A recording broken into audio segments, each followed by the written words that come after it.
Hello and welcome to this edition of One on One. I'm Paranjoy in the studio of Loksabha television here in New Delhi.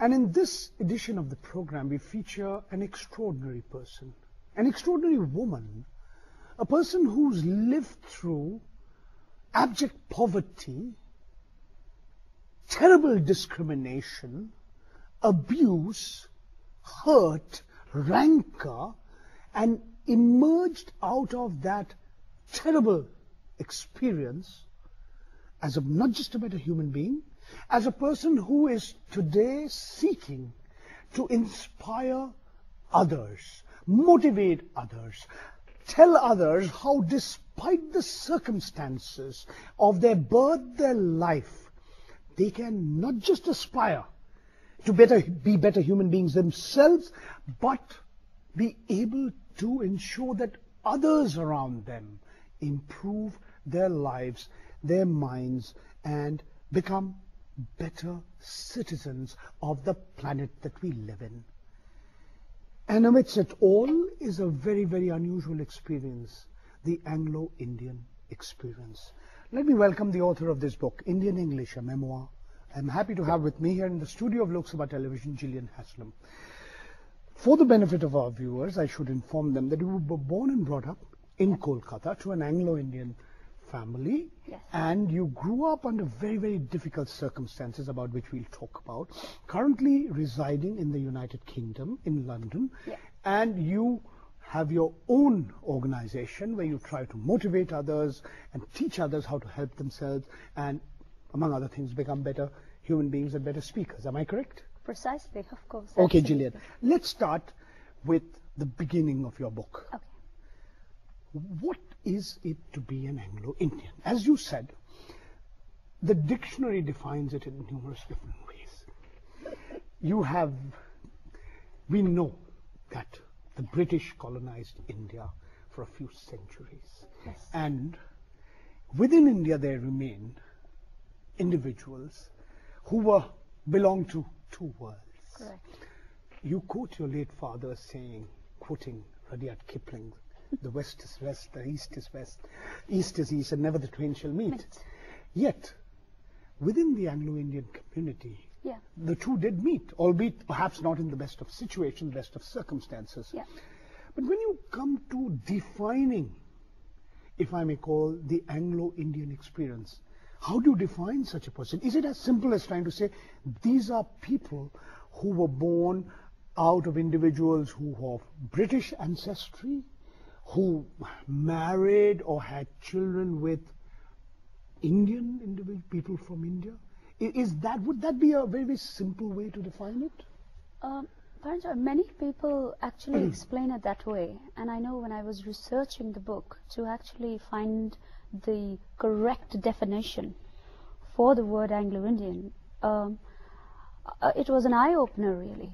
Many people looked upon it as you said, a baby born to, an English father and an Indian mother, or vice versa. Many people defined it as being born in India, so you're Anglo-Indian. And many people define it to anybody who was left back by the British as being Anglo-Indian. My father always looked at it as being when you actually had British parentage on both sides, the mother and the father, then that was an Anglo-Indian child. You're saying that both parents would have British ancestry, but who chose or circumstances made them live in India. That would alone make them Anglo-Indian, is that it? Well, but wouldn't this be a very restricted definition of an entire community of people? Of course, Paranjoy, it all depends on our belief system as well. And everyone has a different belief, a different reasoning, a different thought process, and a different definition. But I come from, the research I've done, and I know somebody in Chennai actually, somewhere on Google, put it down as a British father and an Indian mother, and that's how you were Anglo-Indian. My father never ever agreed to that. He always said, no, that's not the case. For whatever reason, we stayed back in India. We remained in India, and we were British both sides by virtue of the fact we were born even in India. And that makes us Anglo-Indian. Okay. Let's come to the kind of racial discrimination that you have personally experienced. Not only people in India looking at all people with a light skin, I'm using the language which you have used, fair. I'm using language which others would consider politically incorrect. Yeah. But people the pigmentation of whose skin, not the color of their blood, Yeah. was lighter, were discriminated against. Now, how much of this had a lot to do with the fact that those with light-colored skin, quote-unquote, were perceived to be somehow sympathetic to or a part of a group of people who had colonized India, who had brutally exploited India, divided India, and so on and so forth, for centuries on end. So in a sense, your community became the target of the pent-up hatred of large numbers of people for no fault of yours. Paranjoy, I'd like to put that in perspective. I think much of it had to do with the area in which you lived. Because I do remember when my mom took us to central Calcutta, we hardly faced that. Yes, of course, you did face it on the buses and the trams, and you did face that kind of thing. But we faced it even more, and I have to admit, because of the area we were living in, we were in an absolute slum, where there were, I don't know, I'd like to use the word millions of men, and I think due to, uneducation, due to ignorance, we were looked upon as being different. I'd like to say that what happened to us did not happen to us because, we were hated or, anything like that. I think more of it happened because of the ignorance correct. and the insensitivity of individuals. Absolutely. Because I mean, to be fair to you, you've talked about all the people who went out of their way to help you. Oh, absolutely, absolutely. And it could have been a lady selling bad tomatoes in a basket and giving you a few giving she us wouldn't that. be able to sell. She had no idea, that lady, about I cannot say that she had any idea of what happened with the British and what happened with the Indians. She loved us for who we were. I know that there was a little corner shop who saved my sister's life. He looked upon us as being how cute, how sweet, how fair. But I love you, I'll help you. And probably he helped many little Indian kids. Right. So let's get with this bit about fair. Yeah. Many of us believe that Indian society is actually very, very racist. That there is an undercurrent of racism which runs very strong and very deep right through large sections of Indian society. At one level, here is India, Mohandas Karamchand Gandhi, Mahatma Gandhi fights against the apartheid regime in South Africa. Right. Here we say we believe in equality, we don't discriminate on the basis of a person's, race or religion and so on and so forth. Yeah. But you go ahead. Until not very long ago, you would find newspaper advertisements which say wanted white or fair-skinned bride or wanted wife with quote-unquote wheatish complexion, what kind of wheat you would ask, maida, atta or whatever. but that's one kind of racism. But you also find another kind of racism which runs very deep in Indian society. Look at the way, for instance, persons who come from Africa are treated even on the streets of Delhi. Of course. They feel they are being discriminated against. That somehow, just because of the color of their skin, they are somehow considered to be inferior. Absolutely, Paranjoy. And I think I described it in the book in the same way. If a very chubby child were to go to school, he would be picked on. If a girl who was bulimic or extremely thin and, was undernourished, she would be picked on. In the same way, yes, we were picked on in the area we lived in because we hardly had any clothes. My mom would most of the time get clothes from the Sisters of Charity, and they don't have the time to, take out every garment and say, okay, if this fits you, take it. If it doesn't, leave it. They would give every poor person one plastic bag of old clothes. You would take it home and you would just wear it. So, sometimes we had knickers that started here and ended near our knees. So we were exposed. We were very fair. We were very small. We were girl children. and we were in a sea of men. So, of course, we were targets, and of course, we had to deal with that. But, my father always used to say, don't look at them, like they are like they hate us or something like that, because look at the people around us who help us every day. But at the same time, understand that it's uneducation that's causing this. Tell me 1 minute. I'm returning to my question. Yeah. What is it that makes a person feel superior just because of the color of his or her skin? And I'm saying that this is really something deeply ingrained in Indian society. Somebody like you should consider yourself, quote-unquote, superior in Indian society. Yeah. Or alternatively, you've heard this famous story about, in Washington, here is this very slim, very attractive African-American woman dropping a coin into a begging bowl held out by a white, fat man. Yeah. And it kind of sort of turns upside down all your stereotypes of color, race, gender. Absolutely. I think it's education and confidence. That's how I would like to look at it. I really think, Paranjoy, it definitely comes down to where you're living, and, whether you're living with among educated people, the elite class of people who understand. For example, when we went to the Anglo-Indian Association with my mom for help, all the people over there, many were Indians. They didn't treat us badly at all. They didn't look at us like, oh, we were, fair children. When we went to St. Thomas's School, Kidapur, there were loads of Anglo-Indian girls who were just as fair as us. And we were not discriminated against at school. We were not discriminated against when we went to my mom's friend's house or whatever. But yes, we were discriminated against mainly because of the areas we lived in. All right. Jillian, let me explore this in greater detail. Yeah. The types of discrimination, the kinds of discrimination, all right? Yeah. But because it's all there in your book. Yeah. And, I'd really urge many of those who are looking at you, watching you, listening to you, maybe they can go and pick up a copy of this book, which is available here. This is the book that I'm talking about. Because in your book, you talk about different forms of discrimination. Now, here we've already discussed to some extent the whole issue of being discriminated against because you are, quote-unquote, British Indian, quote-unquote, Anglo-Indian. Yeah. The discrimination of a woman. Yeah. The discrimination of a person with a certain color, the pigmentation of that person's skin. And let's talk about the discrimination of somebody who's poor against somebody who's rich. Yeah. So let's talk about these other forms of discrimination which you have highlighted in your memoir. Yeah. But before that, I need to take a break, so I'm going to come back to you. Sure. We're looking at the Anglo-Indian experience through the lens of Jillian Haslam, who's written this book, Indian.English.MMOR, about her life as a young person under very, very underprivileged circumstances in the city of Kolkata. Stay with us. We'll be back with you in a short while.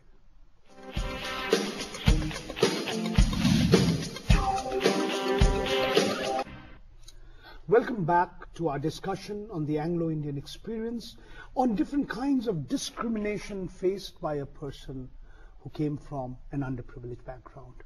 The author of this book, Indian.English, Jillian Haslam, is with me here in the studio of Loksabha television. Jillian, many people somehow get an impression that most of the people who were so-called Anglo-Indians, they were privileged. They were guaranteed jobs, like your father. Your father was in the army. It's a separate matter that circumstances, including the fact that his health, he had a series of heart attacks, all of that, worked against him. But in terms of jobs, in terms of opportunities, there was a general belief that at least till the 40s, those who were Anglo-Indians were relatively better off. Yeah. They knew English, that was the language, of the world, their economic ladder, and so on and so forth. But what a lot of people don't know, I know because I'm from Kolkata, I've seen it with my own eyes, Of course. that there was a section of the Anglo-Indian community which was extremely poor, abysmally poor. Yeah. To say they were underprivileged is an understatement.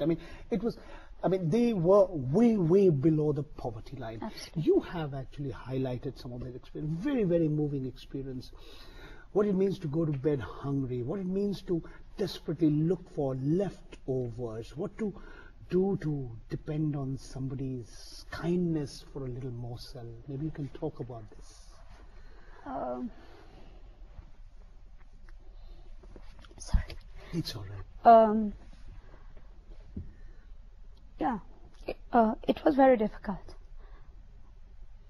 I think, even though my dad was called, Sahib, and my mom was called Mem Sahib, and all of that, I think the poverty was extreme, like Neil O'Brien has described in my book. Not many people ever get out of it. Look, it's grinding. You've spent a lot of time telling me the places you lived, and I can imagine that. Even today, Calcutta is, at least maybe a third of its population living in very, very poor conditions. You were among them. No sanitation. Worse than that, Paranjoy, and that's what I described in the book, that we were the poorest of the poor, even poorer than that. We were virtual beggars, to be honest. We were trained to starve. We starved for days on end, And there's a difference, when you talk about hunger. If an earthquake takes place in some place, or, there's a war or something like that, you do know that a day is going to come when that will get better, and aid agencies will step in and will do things. But with us, it was kind of your fate, That is how it was for years and years and years, and that is how it would be. I lost 4 of my siblings to poverty, malnutrition, and hunger. 2 of them were buried in tea cases with not even enough money to buy coffins. You talked about them. And then the 5th one who came along was just put on a bed in a little room with no electricity, no water, no money, no food, no medicine. It felt as though the world had given up on you, the country had given up on you, the community obviously were just as poor, and then at the same time, because my mom had lost 4 other children and she was very weak with trying to support and help feed all of us, she in a way had given up on the baby as well, so she brought her home and said, the doctor said she has about 3 days, that's it, here she is, here's a little envelope with some, powders in it, give it to her, and if not, that's it. And when I looked at her, I think that was the moment of change for me, because I thought, this can't go on, You know something? It's in some ways, your story is even more poignant. At one level, even as we are talking, in the country, there's a debate going on as to what is the poverty line, who is below the poverty line. Yeah. The Planning Commission puts out a set of statistics, and we say, okay, if a person has 38 rupees or 40 rupees a day in a city, or 38 or 37 rupees a day in a village, then she or he is supposed to be above the poverty line. Yeah. These are very artificial definitions. True, absolutely. But as a person who's seen, who's experienced the kind of deprivation that only others read about. You talk about sub-Saharan Africa, children with distended bellies. You live through it on. When you talk, what are the messages that you have to talk about? And these are the messages that you need to give, not only to people in this country, to people across the world, including people who take lots of food on their plate and waste it. Please go on. I think the first message I'd like to give is that, people need to understand that even in some of the most forgotten areas in the world, there lies potential. Even in some of the babies that are not expected to live and, who die every day out of hunger and poverty, and, when other kids are going to sleep in their own individual bedrooms after throwing away chocolates and sweets and wasting their dinners and, giving tantrums about what or people they'll take to school. Pile on lots of food. And then, not even eat half of it and say, okay. Yeah, and the kids who say, I won't go to school because I don't get this. And when I come from school, I want this. And make sure for my birthday, I get this. People need to understand that they put their heads on their pillows every night and they go to sleep. But there are little ones who are in far-flung areas of the world, like I was, like my siblings were. When my sister was brought home, you could put a knitting needle, in her, to her eye and touch her eye at the back of her head. She was that malnutritioned. But she still had potential, Paranjoy. And it's because maybe I didn't give up, maybe it was God's hand. I have no idea what did it. But I remember asking that, the little corner shop for some milk, which he diluted in front of me, and I used to bring the milk home, mix that little powder in the water, sit by her, fan her, and give her that milk, literally squeezing her cheeks together to open her mouth, to put that medicine down, running back for some more milk, where my mom was never there. And, to see her come to the UK and top the university and see her picture on every tube and train and bus and things like that, really makes you feel that, look, there is potential and people should help. I know people have this thought that charities are, dishonest and they don't help, but that is not always the case. We'll come to this issue of charity, philanthropy, what those who are privileged could do for the underprivileged. We'll talk about that. Okay. But I'm here asking you, since you've experienced the kind of grinding poverty that maybe at least a fifth of India does on a daily basis, that large parts of Africa does. And you have here a planet with 7 billion people, but we know that 1 billion out of that 7 billion people is malnourished, undernourished. Children go hungry to bed. But we also know that there are perhaps 1 or 2 billion out of those people who eat too much, or who are overweight. Or obese, That's correct. Of course. So what do you have to say to the inequalities that you see in Indian society and in the planet that we live in, the world we live in?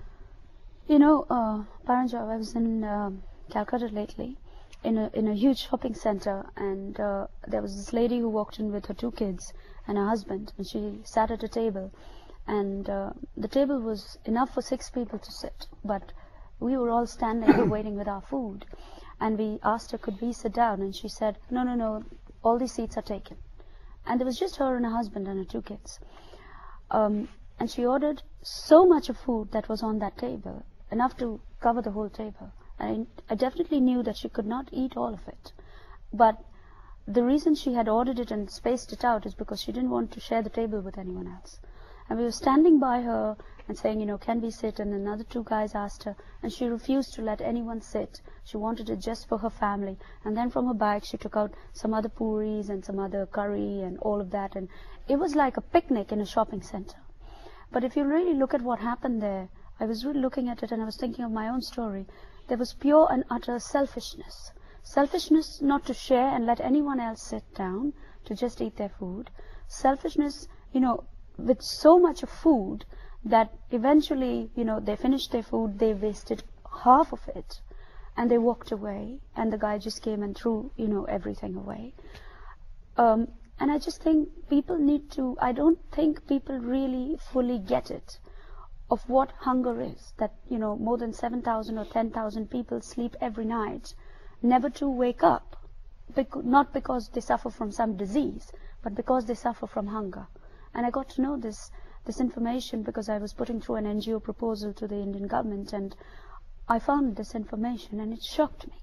But I don't think people care, because every day on television there's save the children and cry and give £1 and give $1 or whatever. I think people have become immune to that. Let's go a little bit into this in slightly greater detail. Individual greed. Individuals' insensitivity. As the old saying goes, there are none so blind as those who will not see. True. And let's look at social and economic systems and structures that contribute to this inequality, to the kind of poverty and deprivation and the huge gap that we see between the haves and the have-nots, between the rich and the poor, between those who don't have enough to eat and those who eat too much. Let's talk about some of these, and you can talk about your own experiences, and at the end of the day, let's also talk about whether it's philanthropy that can change the world, or how do we really make people self-reliant, self-sufficient. Let's talk about some of these. I need to take one more break. We're about halfway through our conversation. No problem. That's fine. And we'll continue our conversation in a short while. From now, stay with us. We'll be back with you in a short while.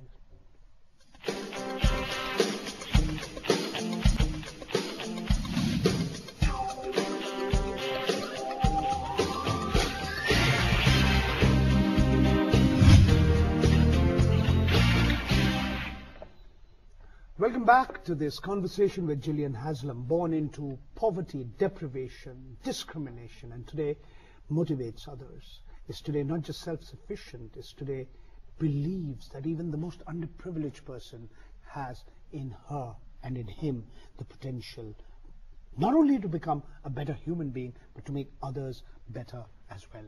She's the author of this book, Indian.English. She comes from an Anglo-Indian family in Kolkata, and this is her memoir, recently published. Jillian, you know, Kolkata has always been, in some senses, epitomized the gap between the rich and the poor. Yes. We've had communists in power for 34 years. Now we have a new government over the last few years. Kolkata has been sometimes called the city of joy. Yes. It's also called the dying city. Yeah, the dying city. Rajiv Gandhi called it the dying city. Yeah. You had, during the British time, the black hole of Kolkata. So many people, the Kolkata is the city of Mother Teresa. Kolkata is the city of Satyajit Ray. So it's a city of contrasts. But tell me, when you look around you, you've traveled the world, you've lived in Delhi, you live in the United Kingdom. Is Kolkata really that unique? Or do we see this kinds of gap between the rich and the poor, levels of discrimination, insensitivity, racism happening across the globe? Or is there something peculiar to the city that you and I were born in and grew up in? Oh, good question, Paranjoy. No, I think, Calcutta on the whole, and whenever I visit there, I see that poverty is just getting worse there. Every time I go back, I see it worse.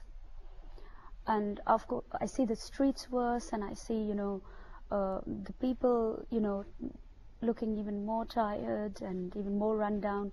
I know that many people just leave the city and go to other metropolitan cities.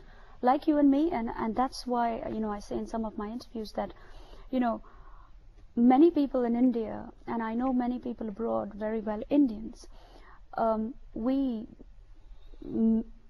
people, they get a sponsorship by the government, they become doctors or nurses or whatever else, and then they use that, and they leave the country, and they go away. And they take their immediate families with them.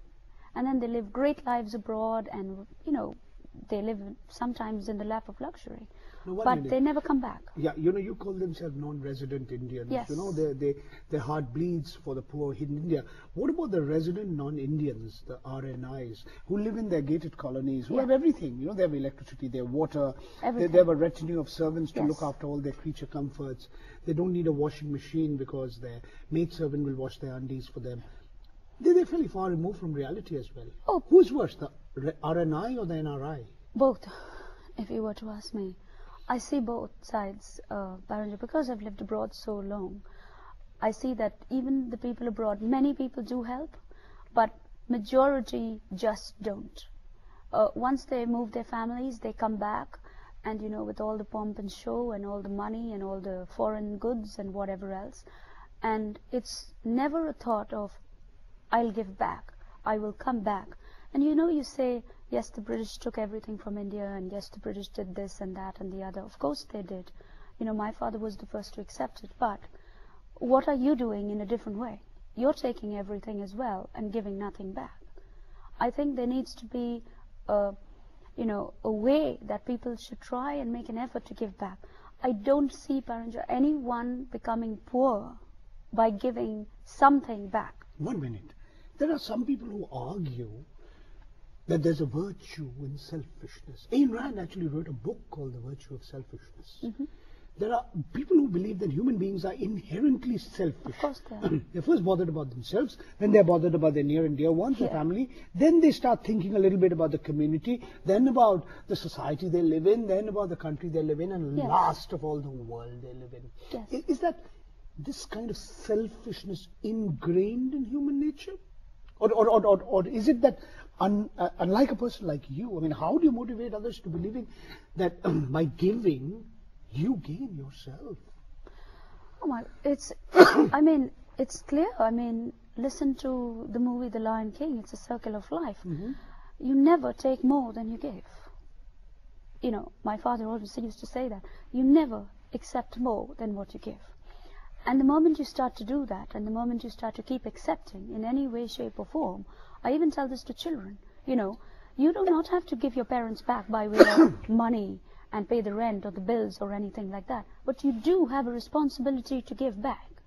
And give back by way of not being disobedient, being kind, being gentle, being, just obey your parents. Things like that. It's all about giving back, and we cannot continue to just take. Kolkata is the city of Mother Teresa. Yes. Mother Teresa said that you don't really give until you give till it hurts, she says. Yes. Right? Yes. Do you agree with that? Absolutely. Absolutely. 100% yes. I do. No, I know your family, maybe you wouldn't be here and your family members wouldn't have survived if it hadn't been for charitable individuals, organizations like the Sisters of Charity. Yes. Yet others have, the critics of Mother Teresa have argued that she was motivated, that she was not really, her primary intention was to, help people because she was a Christian and she wanted to, maybe it's a little crude to say she wanted to convert them. Oh. But that was more of her, that's what motivated her. And there were others who were also critical of her, who've said that, she didn't bother about where she got the money from, if it came from some terrible dictators and guys. What are your views? I feel disgusted that somebody could talk about her in that manner. I think she was a prize, more than a prize human being. Somebody who changed the world in many ways. She changed the lives of millions. She gave up her own life, with a passion to want to help, the worst people that, would not even be touched by other people. Like I've said in my book, Paranjoy, we lived in areas where people in the West would not even consider walking through. Mother Teresa worked in those areas. She gave in those areas. Of course you need finance to help people. Of course you need finance to help millions of people who don't have. She did whatever she could in order to give back. So it doesn't matter the color of the money she got, is it? Even if she got it from a terrible dictator. I'm just being hypothetical. Of course not. Of course not. If the terrible dictator had a moment of thought that, I should at least give to a good cause, and, whether I'll get a name for it or I'll get some publicity for it, he still gave. But why are we looking at the dictator? We need to look at the money that he gave that really helped her to do even more work. I was asked this on the BBC, Paranjoy, is like, Jillian, India is a thriving economy. I think aid to India should stop. Don't you think so? And I said, no, I disagree. I totally disagree, because you only have to go to India to witness the poverty, to witness the sadness, and to witness the death. You cannot stop aid to India, and don't do this, but more people in Britain are starving these days. More people in Britain don't have, so why should we give India? People need to stop doing this Indian, American, British thing. And we need to come together, Paranjoy. To me, religion has started to divide, but spirituality will unite. And people need to start to look at people for people, and not for the religion that they come from, or the color of their skin, or which country they come from. They're human beings. They deserve a chance to live. They deserve a chance to eat. And they deserve a chance like any other little one all over the world. Okay. Jillian, I have a few more questions to ask Absolutely. you. I'm going to take one more break. Sure. It's the third break and the final break in our discussion. And in the fourth and the last segment, I want you to really think about some of the points that you've raised in your book. Can philanthropy really change the world?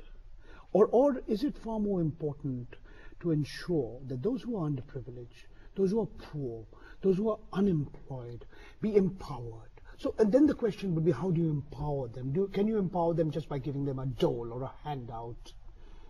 Or how do you change society? How do you change the economy? How do you change political, economic, social structures to empower the underprivileged, whether it be in India, whether it be in Kolkata, whether it be in the world around us. So that's the subject I want you to talk about in some detail. Sure. We take a last break. I get back to you.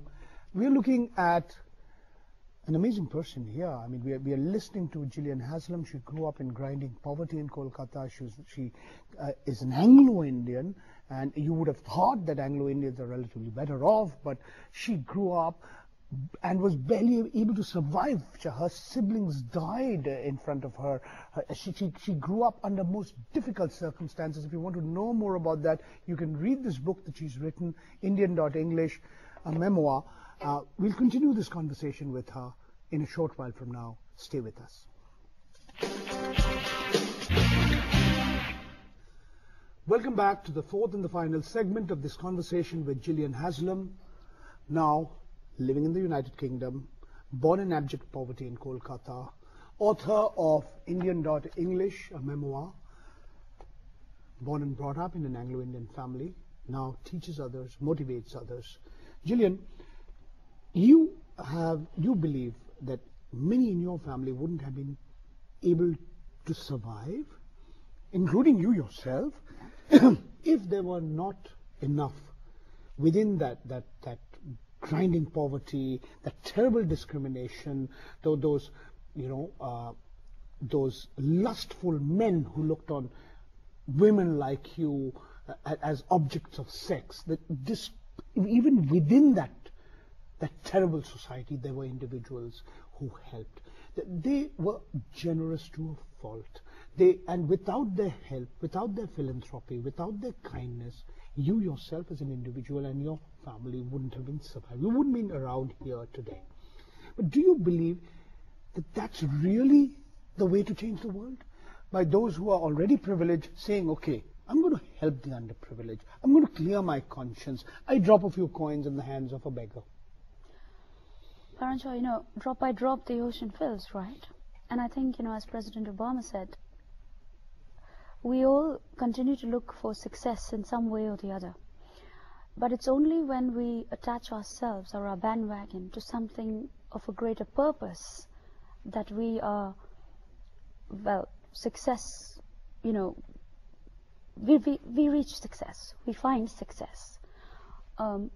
People need to see that. People need to, know that, yes, of course, you are on the ladder to, getting to success, or whatever success means for individuals in their own different ways. But I think many people forget that it is not just about a 9-to-5 job, or not just about your family. We all need to try to do something more and something a little outside our houses, outside our homes, outside our office space. Just do something, but not do it because, it's clear your conscience? It's a company policy, or, we'll just go along for Corporate it. Or social responsibility. Yeah, no, do it. Or is it that you want to clear the guilt in you, in your mind, in your brain? Yeah, many people do it because of that. But I would say if people would educate themselves more on doing just a little bit of research to find out how all these people around the world are dying, they would try. I'm 100% sure we could all come together to give more and to do more. Jillian, you quoted President Barack Obama of the United States. Let me quote Chairman Mao Zedong of China for you. He made that very famous remark that you can give a hungry man a fish and he'll be happy you've given him a fish. Yeah. But the better thing to do is to teach him how to fish. Yeah. So what's more important is not just charity or dole, but to empower the underprivileged, to give them the skills so that they survive. So you may be an exception, that you had the grit, you had the determination to overcome the circumstances of your birth, to succeed. Yeah. But maybe others may not have your capabilities. They just don't, Paranjoy. I see it every day. They believe that that's their fate. Those are the circumstances they're born in, and that's what they have to accept. Some people even go to the extent of saying, God has blessed us and wants us to live this way for this life. It's whatever God wants, we'll do it. Like a Sanskrit proverb which I once read, which I sort of occasionally talk about in my classes in communication. It goes like this. My best respects to poverty. My best respects to poverty. Yeah. The master who has set me free. My best respects to poverty, the master who has set me free. Yeah. For I can look at all the world and no one looks at me. Now, this to me is a very, very regressive, terrible thought that these so-called beautiful words express. Yeah. Why should a poor man or a poor woman be so meek, so submissive, so resigned to her fate? Why should she not protest against what's wrong, the injustice, the exploitation? I agree. Again, President Obama says very clearly that, I don't think, there's a lack of hunger or, starvation, but I see that there is a lack of ambition. There is that acceptance somewhere deep within that this is my fate. This is how it's meant to be. But I want people to know that, no, this is not how it's meant to be. You have to make that decision that you do not and you will not accept the circumstances in which you find yourself, be it any circumstances. In my case, poverty and hunger and starvation and whatever else. But you have to... Sexual discrimination. Yeah. Racial discrimination. Absolutely. Don't accept it. Just, if you're not, confident enough to, talk about it on television, you're not confident enough to talk about it in your community, you're not comfortable to talk about it even at school or at group meetings, at least talk about it to yourself. You self-talk, it's a great skill. Tell yourself that I'm not going to accept this. Paranjoy, when my sister was dying, I told myself, no, I didn't even know that a world existed.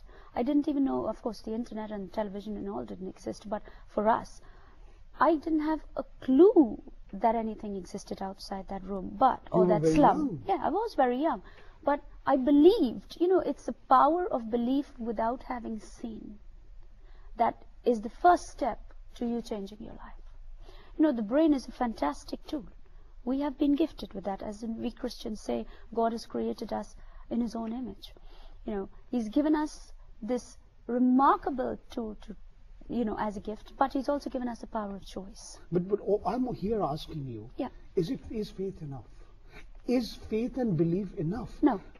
Then how do you then change the world? How do you change society? How do you, by education. How do you reduce, or at least to some extent bring down, curb those worst forms of poverty, discrimination? Education. It has to be education and education only. We went to a charity for children very recently, and I couldn't speak Bengali very well, but I gave a talk there and my sister interpreted, and it was translated it, and it was beautiful. The children loved it. They took on board everything we said. They just thought, wow, we've never heard this kind of thing before. We've never been told these kind of things before. We want to know more. They sat around us on the floor and we talked to them and we shared different ideas. It's not as though because you don't speak the same language you can't help. You can. You can go to a country where you can find somebody who speaks the language and help them, ask them to translate for you. There's one undercurrent in your book which says that you never felt, or your family perhaps never felt, that you were really part of India. Yes. And that you wanted to get out of this India. And it was really circumstances which you considered unfortunate. Yeah. That made your father, your mother, your siblings and others stay here. And for you, getting out and making a base for yourself in the United Kingdom was like achieving the ultimate goal. But now that you've gone there, are you still of that same view? Or do you feel that, hell is where you are and heaven is where you are? Paranjoy, I think for us, getting out was a way to just get out of poverty. It was not getting out because we wanted to get out from India to America or America back to India or vice versa. It was getting out to just escape the poverty. If you could have got out from Khidirpur to Alipur, then that... I did. I got out from Khidirpur to Delhi. And when I joined Bank of America, it was great. I got a better job. I started earning more. I could look after the little ones more. There was hope on the horizon. There was hope that we would live better. At least we would have food every day. We would not starve every day. My siblings could get a better education. And for that reason, yes, we wanted to go to see, what my father always said, it's better there. You would get education, you would get proper housing, you would live properly. It was probably my mistake. Tell me, do you think when you look at other countries in the world, the West, you lived in the West, and the East, you were in a sense a Westerner, underprivileged in the East, and now you have left the East and you're privileged in the West. Is there a difference? I mean, is it that the so-called West, or the so-called developed parts of the world, have been able to take better care or had better welfare measures? Is that what differentiates them from the East or the developing world in terms of healthcare, education, social welfare? Yes, in a way, of course, Paranjoy. In the West you have welfare, you have the dole, you have free medical facilities, you have free education up to a certain age. You don't get all of this in India, for example. If a person is starving of hunger and a family is starving of hunger, and if no one helps you, you would die on the streets. We have been, pushed out of our little room on many occasions. My father couldn't even afford 100 rupees rent, So you would be pushed out by a greedy landlord. You would be asked to leave. You would have to we lived under the steps, for months on end with no home. When I was born, my mom took me and my little sister to behind people's houses, living on their verandas, shielding us from the rain on plastic sheets. So that is your condition if you don't have. Jillian, I'm almost out of time. This is like the last question. This is the Loksabha television. This is the channel that is owned and run and operated by the lower house of Parliament of India, 543 members of the lower house of Parliament. Okay. You have some message for the lawmakers of India, for the members of Parliament? At the end of the day, this is their channel, you're on that channel. What do you think India needs to do? I mean, what does your own experience tell you? What do our lawmakers need to be most aware of? I think they should try, to start medical facilities and do some more for poverty.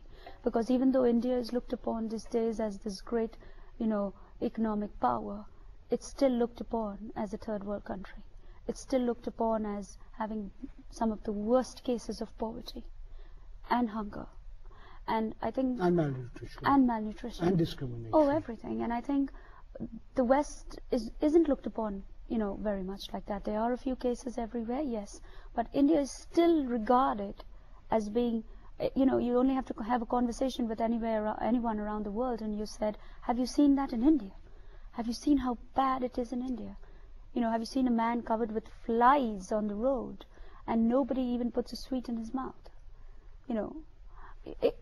Those kind of scenes really, Paranjoy, shouldn't be anymore. It should be a thing of the past. But we are still living it. And that should stop, really. And our politicians can help, and help a lot.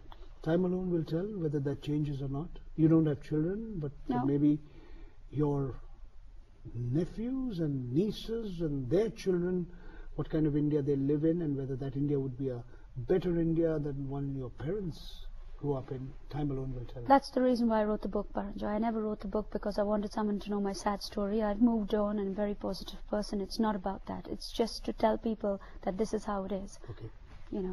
Thank you very much, Jillian. It's been for coming here, giving us your views, and I hope your story is heard and read, and hopefully people like you would motivate others and inspire others to improve themselves in the world around them. I sincerely hope so. Thank you once again for being with us. And thank you once again for being with us on this program, where we discuss how an underprivileged person, an Anglo-Indian, was able to overcome the terrible circumstances of her birth to improve her lives, and now hopes to improve the lives of many others. Thank you for being with us.